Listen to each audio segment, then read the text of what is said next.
हाय, मैं आप लोगों की सुमन बनारसी। तो मेरे ब्लॉग में बने रहिएगा अंत तक आप लोग, ताकि आप लोग समझ पाए। हर हर महादेव, जय श्री कृष्णा। मैं ड्यूटी से आई और घर का काम वाम करके नहा वहा के सोची ब्लॉग बना लूँ। सबसे पहले तो बड़े दुख के साथ मुझे सूचित करना पड़ रहा है कि मेरा 500 रुपया खो गया और मैं बहुत दुखी हूँ, आखिरी दुखी हूँ। और आइए, कुछ पुरानी बातें मुझे याद आ गई जो मैं आज सुबह लाइव आकर के बताई थी, उसके कुछ टुकड़े मुझे याद आ गए, तो मैं सोची कि ब्लॉग में बता दूँ। एक समय की बात है जब मेरा बेटा सीनियर केजी या जूनियर केजी में था, तब की बातें हैं। मैं किस दौर से गुजरी हूँ, मैं किस हिसाब की हूँ, ये सबको नहीं पता है। अगर मैं ये कहूँ कि किसी को नहीं पता है तो ये गलत नहीं होगा। आज मतलब मैं कर्जदार भी नहीं हूँ, फिर भी मुझे धमकी दी गई। ये बात कहीं ना कहीं मुझे चुभी हुई है। मैं तो वो इंसान हूँ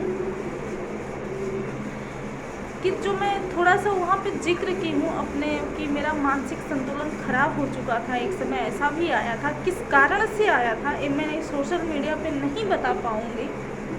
मैं वो भी ज़िंदगी जी हूँ और आज मुझे जो है कि मैं दावे से कह सकती हूँ कि मैं 1 रुपया का चॉकलेट भी नहीं दी हूँ कभी भी। मैं कभी 1 रुपया नहीं मांगी किसी से भी। आज मुझे धमकी दिया जा रहा है, जबकि मैं खर्चदार भी नहीं हूँ। ये बात कहीं ना कहीं मुझे लगी है। मुझे बहुत कुछ लोग ऑफ कैमरा बोले हैं, बहुत मैं सुनी हूँ, बहुत सही हूँ। मैं सोची सोशल मीडिया पे ये सब कोई तुक्की नहीं है बोलने का, लेकिन भगवान जो करते हैं अच्छा करते हैं। खुद को साबित करने का मुझे मौका दिए, मेरे साथ मेरे भगवान हैं। तो एक समय की बात है कि मेरा मानसिक संतुलन किस प्रकार से ख़राब हुआ था। मेरे सीटी स्कैन बोलते हैं कि EMRI बोलते हैं, मुझे भी नहीं पता है, जो मशीन में डाल दिया जाता है पूरा, मतलब आधा धड़ मशीन में था मेरे सर का जब चेकअप हो रहा था। सिविल हॉस्पिटल की बात बता रही हूँ मैं। सरकारी की ही मेरी औकात थी और सरकारी में भी उस समय में 1800 रुपया लगा था। पहले तो एक दिन कोई बताया कि वो बहुत अच्छा एक डॉक्टर है, प्राइवेट हॉस्पिटल में हम गए। 1 हफ्ते का दवा 2800 का लिख दिया और ऊपर से बोला कि इसका कोई इलाज नहीं, ऑपरेशन करना होगा। तो मैं डर गई और हम लोग घर आ गए कि हमारी कैपेसिटी नहीं थी कि हम हर हफ्ते में 2800 का दवा करें। आज भी नहीं है। मैं बनावटी नहीं हूँ, मैं झूठ नहीं बोलती, मैं हूँ और मैं बनावटी बिल्कुल नहीं हूँ। मैं दिखावा बिल्कुल नहीं करती हूँ। जो हकीकत है, जो सच्चाई, वही मैं बोलती हूँ।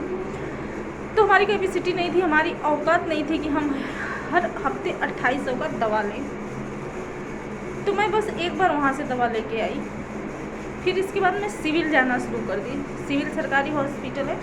मेरा बेटा सुबह 7 बजे स्कूल निकल जाता था और बेटे के पीछे 8 बजे मैं निकल जाती थी। उस समय ऑटो का किराया बहुत कम था। 10 रुपया में सिविल आना जाना हो जाता था। 10 रुपये में जाना, 10 रुपये में आना, 20 रुपया। 10 रुपया का स्लिप लेना, 30 रुपया। 30 रुपये खर्च होते थे एक महीने में। वो भी मुझे खलता था उस समय में। और उस समय में भी मैं काम करती थी, घर पे ही करती थी। साड़ी में स्टोन वगैरह लगाती थी। 1000, 2000, 2500, 3000, 3500 मैं कमाती थी घर पे भी। उस समय भी मुझे चश्मा लगा था। फिर मैं सिविल पकड़ी। सिविल में मेरा इलाज चालू हुआ। जो प्राइवेट का मेरा था, मुझे कभी भी मिला, अगर मैं फेंकी नहीं हूँ, कभी भी मिला तो यूट्यूब पे ज़रूर डालूँगी। तो सिविल में भी मेरा चेकअप वगैरह हुआ वहाँ पे। वो मशीन में जो डाल के EMRI बोलते हैं या CT स्कैन बोलते हैं, मुझे नहीं पता, वो हुआ। 1800 रुपये उस बार लगा था। वहाँ का डॉक्टर भी यही बोला कि इसका कोई इलाज नहीं है। और दोनों डॉक्टर यही बोले कि जब ये दर्द होता है ना, असहनीय दर्द होता है, सहन के बाहर होता है, उस समय इनको बस और वॉमिट वगैरह भी होगा और होता भी है। जब तक वॉमिट ना हो तब तक हल्का आराम नहीं मिलता। फिर इसके बाद वो डॉक्टर यही बोला कि पेन किलर इनको दे दिया करिए। आज भी मेरे पर्स में आप एनी टाइम को कभी भी आप चेक करिए तो डिस्प्रिन, पेट दर्द का दवा, एक पत्ता हमेशा मैं रखी रहती हूँ कि कब मेरा सर दर्द होने लगेगा कोई गारंटी नहीं है। मैं 10 फ्री में दवा कराने के लिए सरकारी हॉस्पिटल, क्योंकि प्राइवेट वाले डॉक्टर ही वहाँ पे बैठते हैं, वहाँ लाइन लगती है, वहाँ समय जाता है। मैं सुबह 8 बजे निकलती थी, फिर भी मेरा जो है कि 7-8 लोगों के पीछे मैं रहती थी, क्योंकि वहाँ लोग 4 बजे 5 बजे भोर से ही आके लाइन लगाते थे, तो मैं 10-5 लोग के पीछे ही रहती थी। और मेरा बेटा 12 बजे आता था स्कूल से और 12 बजे तक मैं वापस आती थी। तो 10 रुपये का स्लीप और फ्री का दवा मैं 1 साल कराई हूँ। और उस समय मेरी स्थिति क्या थी वो मैं थोड़ा सा शेयर करना चाहती हूँ। सॉरी, मैं रोना बिल्कुल नहीं चाहती, लेकिन कुछ बातें याद आ जाती हैं। मुझे कुछ चीज़ें बहुत चुभती हैं, जो मुझे कुछ भी नहीं जानता वो भी मुझे बोलता है। तो जब मैं वहाँ से ऑटो पकड़ती थी तो सबको पता था मेरे पास एक कीबोर्ड का छोटा सा फ़ोन रहा करता था। उसमें सांप वाला गेम आज भी होता है, इस टाइप का सांप वाला गेम मेरा बेटा खेला करता था, मैं भी खेला करती थी, समय मिलता था तो पता रहता था घर पे। तो ऑटो वाले से डायरेक्ट बात होता था कि मेरे फ़ोन पे करके बोला जाता था कि ऑटो वाले को फ़ोन दो। तो उसको बताया जाता था कि जयराम नगर चौकड़ी पे छोड़ना। वहाँ से मैं बैठती थी, जयराम नगर चौकड़ी पे उतरती थी और वहाँ से मात्र 50 कदम की दूरी पर मेरा घर होता था। लेकिन मैं वहाँ से मुझे समझ में नहीं आता था मैं कहाँ पे हूँ, किस जगह पे हूँ, मुझे कहाँ जाना है। एक बार ऐसे मैं भूल गई तो फिर मैं बैठ जाती थी वहाँ पे कुछ टाइम। मुझे ऐसा लगता है कोई आए और मुझे मेरे घर तक छोड़ दे। सॉरी, एक बार की बात है, मैं ना किसी पराये मर्द के 2 व्हील पे नहीं बैठती, गाड़ी नहीं बैठती, आज भी नहीं बैठती। बोलने वाला मुझे कुछ भी बोले, आज भी नहीं बैठती मैं, क्योंकि मुझे डर होता है कि देखने वाले क्या सोचेंगे, रिश्ते में कुछ भी मेरा बेटा ही क्यों ना लगता हो। तो उसी चौकड़ी पे मैं एक बार उतरी और मेरी एक गांव की बहन लगती है, मैं नाम वाम किसी का नहीं लूँगी, उनका बेटा था, नामी गामी है, तो मैं उसको भी नहीं पहचान पाई। हाँ, ये मुझे ध्यान आता है कि इसको मैं जानती हूँ, कहीं पे देखी हूँ, लेकिन ये नहीं ध्यान था कि ये है कौन। फिर वो मेरे तरफ देखा तो मतलब मैं पहचान क्यों, मौसी लगती हूँ, तो मुझे देख के हंसा। तो मुझे गुस्सा आया कि मुझे देख के हंस क्यों रहा है, क्योंकि मैं उसको चेहरे से जानती हूँ लेकिन मुझे नहीं पता कि ये कौन है। वो स्थिति मेरी थी। तो फिर वो मेरे पास गया, जब मैं इधर उधर टकपका रही थी तो मेरे पास गया, बोला क्या हुआ मौसी। तब मुझे ध्यान आया या मैं उससे पूछे कि जानते हो मुझे, हुआ क्या। उन्होंने मुझे मेरे घर पे जाना है, मुझे मेरा घर नहीं पता है, 50 कदम की दूरी रही होगी। वो बोला मौसी बैठ जाओ बाइक पे, मैं छोड़ देता हूँ, सामने ही आपका घर है। मैं बोली बाइक में नहीं, मुझे हाथ से बता दो, रास्ता बता दो, मैं चली जाऊँगी। तो मुझे बताया, रास्ता बताया कि मौसी यहाँ जाओ, आपका घर एकदम मेन रोड पे ही है। तब मैं गई। मैं क्या बोलूँ, उस समय मैं किसी से 1 रुपया नहीं मांगी हेल्प। मैं अपने घर वालों से, रिश्तेदारों से, मम्मी से, पापा से ना किसी को बताई हूँ। एक केस पता भी नहीं होगा किसी को, ज़्यादा लोगों को पता भी नहीं होगा, और ना मैं किसी को बताई हूँ, ना किसी से मैं उस समय हेल्प मांगी। और आज मैं किसी से हेल्प नहीं मांगी, 1 रुपया नहीं मांगी हूँ।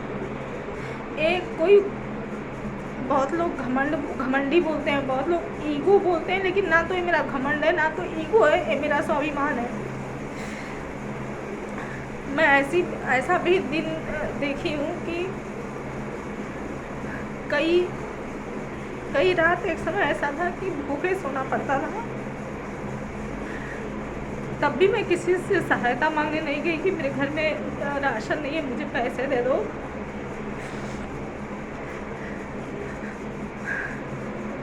मैं कभी किसी से 1 रुपया नहीं ली हूँ। कोई मुझे घमंडी बोले या कुछ बोले, मैं पर्सनल अपने लिए कभी किसी से 1 रुपया नहीं ली हूँ। ये मेरा स्वाभिमान है, मुझे याद है अच्छे से। और मुझे कर्ज के रूप में धमकी दिया गया कि अंजाम चाहे जो होगा, तो उस पर मैं लाइव आके बोली हूँ कि अंजाम से मैं भी नहीं डरती। और वो धमकी कहीं ना कहीं मुझे घर कर गया है। और जो कोई भी मुझे कभी गिराने की कोशिश किया है ना, वो रोड पर आ गए हैं। कोई भी हो, ये बहुत अच्छे से आप मेरे मायके वाले बता पाएंगे, जो भी मुझे कभी तक किसी भी प्रकार से दुख देने का कोशिश किया ना, वो रोड पे आ गया है। तो हमें कोई टॉर्चर करने का, कोई धमकी देने का कोशिश ना करे, क्योंकि मैं कर्जदार नहीं थी, ना हूँ, ना कभी रहूँगी। तो इसलिए ज़ुबान खोलना आइंदा तो संभाल के, अभी तो हिम्मत नहीं है कि ज़ुबान खोल दो, और खोलना ना तो बहुत संभाल के खोलना, नहीं तुम तो नहीं आ पाए अपना गोल मंडली लेके, लेकिन मैं अकेले ज़रूर पहुंचूंगी। फिर आर या पार, या मर जाऊंगी या मार डालूंगी, क्या समझे? कमज़ोर मत समझना, अबला मत समझना। मेरे मुँह लगे ना तो पैर से लेके सर तक उखाड़ फेंकूंगी। मैं ऐसी ज़िंदगी जी हूँ, 1 रुपया किसी से नहीं मांगी हूँ मदद के तौर पे कि मुझे खाना है, भूख लगा है, मुझे पैसे दे दो, या मुझे राशन भरवा दो, या मेरे पास कपड़े नहीं है दे दो। मैं 100 रुपये की भी इसी सूरत में साड़ी पहन के अपना समय काटी हूँ। मैं 2 काला ब्लाउज सिलाती थी, हर साड़ी पे पहनती थी, सालों साल मैं ऐसे काटी हूँ। लेकिन कोई नहीं बोल सकता कि मैं कोई रिश्तेदार हमारा नहीं बोल सकता तुम कौन होते हो। कोई रिश्तेदार भी नहीं बोल सकता कि मैं किसी से कभी भीख मांगने गई हूँ, मदद मांगने गई हूँ पर्सनली अपने लिए और अपने बेटे के लिए। नहीं, कभी नहीं। अगर कोई हो ऐसा तो आए सामने बताए मुझे, आइंदा नहीं बोलना, कोई भी ना बोले। इस ब्लॉग में इतना ही। आगे मैं कल बाकी का ब्लॉग बनाऊंगी। आज का अपलोड होगा सुबह, क्योंकि नेटवर्क नहीं है। नेट 12 बजे रात में मिलेगा, तो ये सुबह अपलोड होगा। बहुत बहुत धन्यवाद। पूरा ब्लॉग ज़रूर देखिएगा आप लोग। मैं ऐसे ही थोड़ा थोड़ा करके जैसे मुझे याद आया करेगा, वैसे मैं आप बीती बताया करूँगी। और ये बताना बहुत ज़रूरी हो गया था, क्योंकि कुछ लोगों के मन में मेरे प्रति बहुत गलतफहमी हो गया था, जो मुझे नहीं जानती हैं वो भी, जो जानते हैं वो भी, जिसकी अर्धांगिनी हूँ वो भी। सबके मन में मुझे लेके बहुत बड़ी गलतफहमी हो गई थी, जो कि भगवान मेरा साथ दे रहा है, दुरुस्त आए, मुझे पॉइंट दिए और मुझे खुद को साबित करने का मौका दिए। हर हर महादेव, जय श्री कृष्णा।